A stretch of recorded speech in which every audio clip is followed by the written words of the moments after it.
pengambilan kebijakan di kota ini haruslah disasarkan pada kepentingan publik.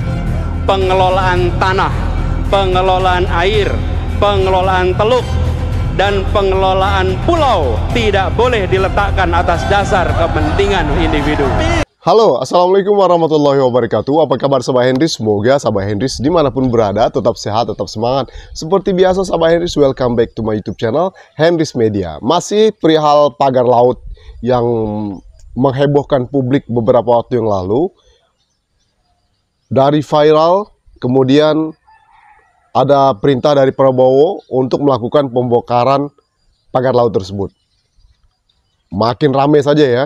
Belum lagi muncul statement Menteri ATR Nusron Wahid ya, tentara yang membongkar.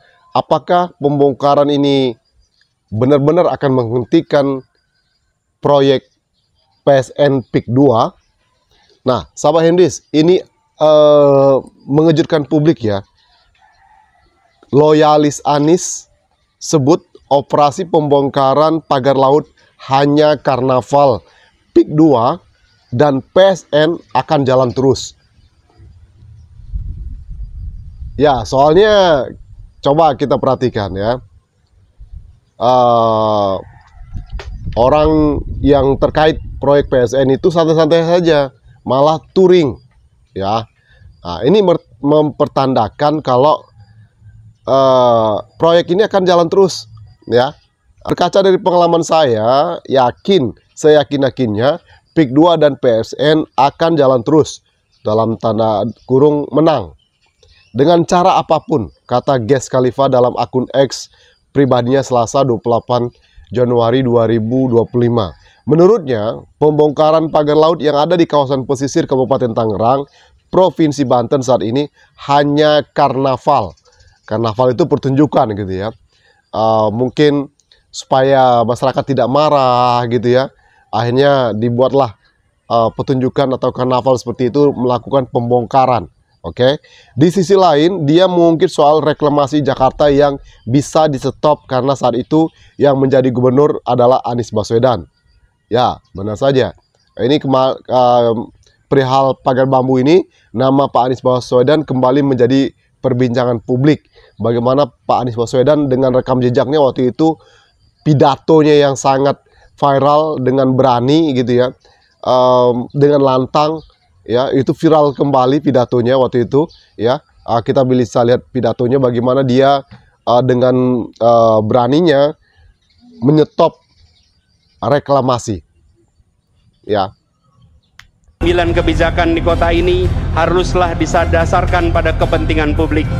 Pengelolaan tanah, pengelolaan air, pengelolaan teluk, dan pengelolaan pulau tidak boleh diletakkan atas dasar kepentingan individu.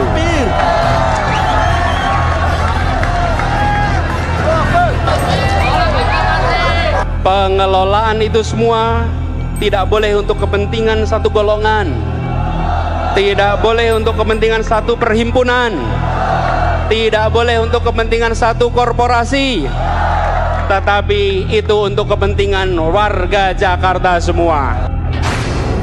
Kita hidup dengan aturan, bukan dengan emosi, bukan dengan hanya sekedar wacana.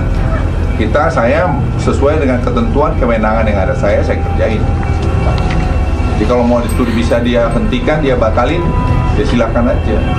Karena itu semua kita ada batas-batas kewenangan kita. Jangan kita pikir kita ini all the way langsung bisa ke langit, kan juga. Saya sebagai Menko itu ada juga batasan saya. Mau saya, presiden pun ada batasannya. Gubernur pun ada batasannya. Jangan jadi pikir gubernur DKI atas segala macam bisa dikerjain, dan juga begitu.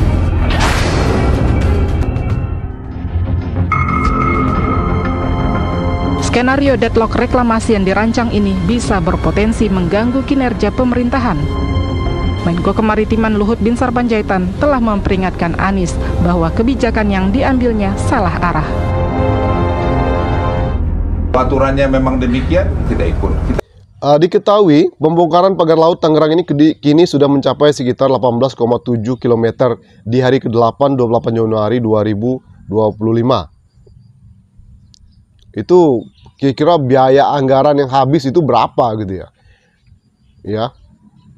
Ratusan juta Untuk membongkar itu kan butuh alat berat gitu ya, butuh aparat juga yang membongkar.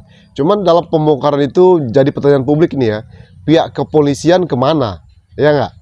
Kok tidak kelihatan nih pihak kepolisian nih?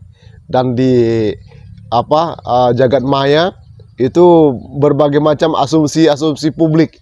Kenapa kok tidak kelihatan nih pihak kepolisian waktu pembongkaran pagar laut itu? Menteri Agraria dan Tata Ruang Kepala Badan Pertanahan Nasional ATR atau BPN, Nusron Wahid telah mencabut 50 sertifikat hak guna bangunan SHGB dan sertifikat hak milik SHM. Walaupun sudah dicabut kan nanti diam-diam kalau udah nggak viral jangan-jangan bisa diperpanjang, ya nggak? Sementara itu Menteri Koordinator Bidang Infrastruktur dan Pembangunan Kewilayahan Agus Harimurti Yudhoyono (AHY) mendorong agar dilakukan investigasi dan hasilnya disampaikan kepada publik. Hanya saja kan sekarang banyak asumsi dengan narasi kalau AHY itu masuk jebakan Batman-nya Jokowi, ya kan? Otoritas penerbit SHGB dan sertifikat hak milik SHM disebutnya dari Kantor Pertanahan Kantah BPN Kabupaten Tangerang. Menko AHY mendukung penuh Kementerian ATR atau BPN dalam hal ini jika dugaan penyalahgunaan wewenang itu memang betul terbukti. Maka hal tersebut harus diproses secara hukum lebih lanjut, kata staf khusus AHY Herzaki Mahendra Putra. Di lain sisi dari KBA News ya, percuma dibongkar. Loyalis sebut hanya era Anies bisa hentikan reklamasi. Benar saja. Loyalis Anies Baswedan Ges Khalifah mengatakan pembongkaran pagar laut sepanjang 30 km di Tangerang, Banten akan berakhir sia-sia.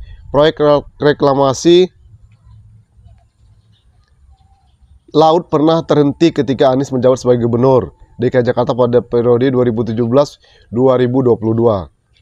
Sebab itu ia merasa tidak yakin pembongkaran pagar laut adalah cara terbaik untuk menggagalkan proyek strategis nasional PSN dalam pembangunan Pantai Indah Kapuk PIK 2. Saya sih sepakat dengan pendapat Ges Khalifah ini ya. Kayaknya akan tetap fine-fine aja. Mungkin nanti setelah mulai meredam mungkin kehebohan viralnya pagar laut ini, untuk meredam itu buatlah pembongkaran. Ya semacam karnaval betul. Nah ini juga yang membuat Tempo kemarin sempat membuat video ya, omon-omon makanan bergizi, dibalik makanan bergizi.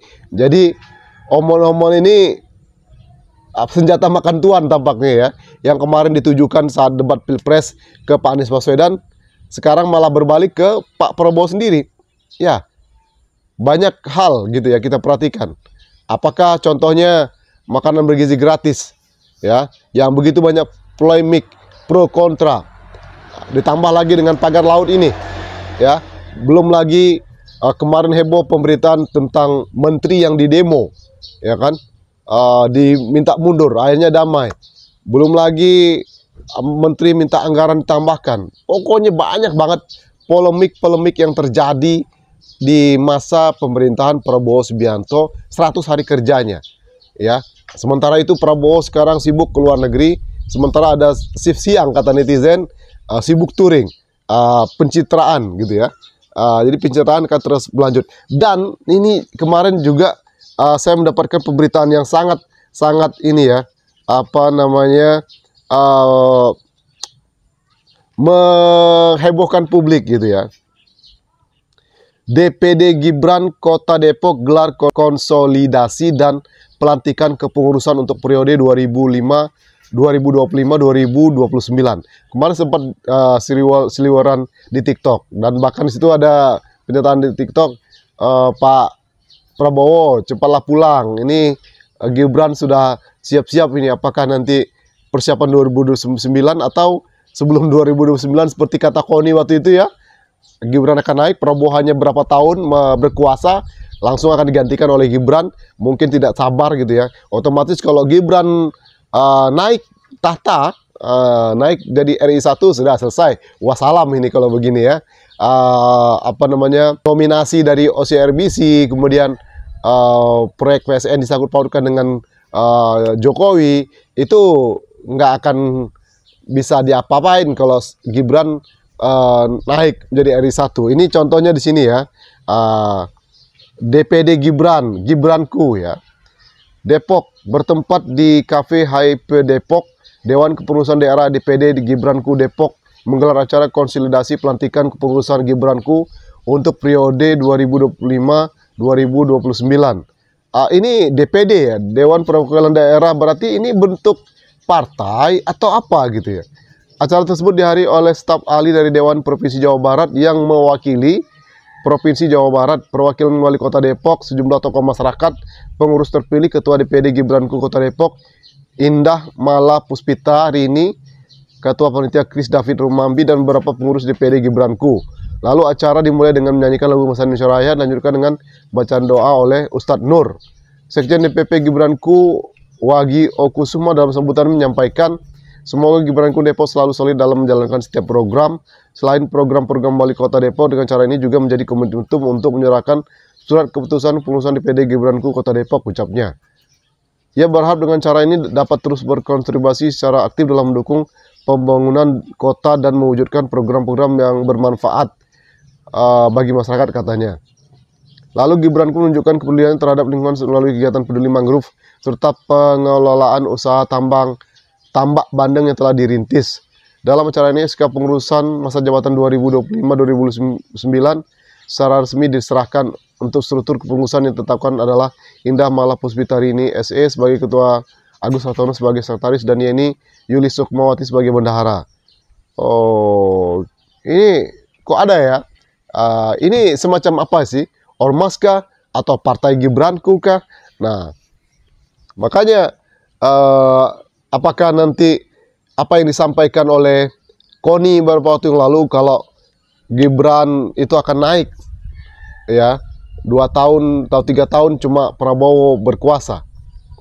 Karena ya seperti kata Ges Khalifa ya, tampaknya mereka akan bersekukuh gitu ya, akan meneruskan proyek PSN. Tentu di balik ini semua ada manuver-manuver, ada politik-politik yang akan disiapkan tentunya. Nah, salah satunya adalah Gibran.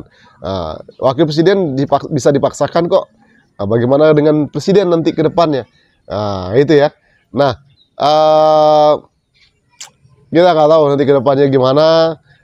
Berbagai macam pro kontra yang terjadi. Ya, sekali lagi pemerintah Prabowo ini banyak pertanyaan publik gitu loh. Bagaimana sebenarnya Prabowo ini bersikap? Padahal dalam setiap pidatonya dia begitu garangnya gitu ya. Orang bilang macan Asia, dan sekarang banyak netizen bilang berubah menjadi meong ya, jadi kucing gitu ya. Nah, dan juga ada netizen mengatakan macan Asia sebenarnya adalah Anies Baswedan. Ya, karena Anies Baswedan berani dengan lantangnya melawan kepentingan oligarki. Nah, sementara ini tentu dibalik ada muncul DPD Gibranku ini, tentu adakah oligarki di belakang mereka untuk mendukung? Ya, tentu untuk memuluskan proyek-proyek oligarki, ya nggak? Jadi memang kelihatan banget gitu ya di Indonesia sekarang. Jadi kalau oligarki ini, kata kemarin para pengamat, ada sekelompok kecil yang bisa memanfaatkan Indonesia gitu loh, untuk kepentingan dan keuntungan cuan. Dan sementara Anies Baswedan dia tidak mau bertransaksi untuk hanya mikir cuan. Oke, itu saja kabar sahabat Henrys video kali ini. Sahabat Henrys, thank you for your attention. One more time, don't forget to subscribe, like, comment, and share. See you in the next video. Assalamualaikum warahmatullahi wabarakatuh. Bye bye.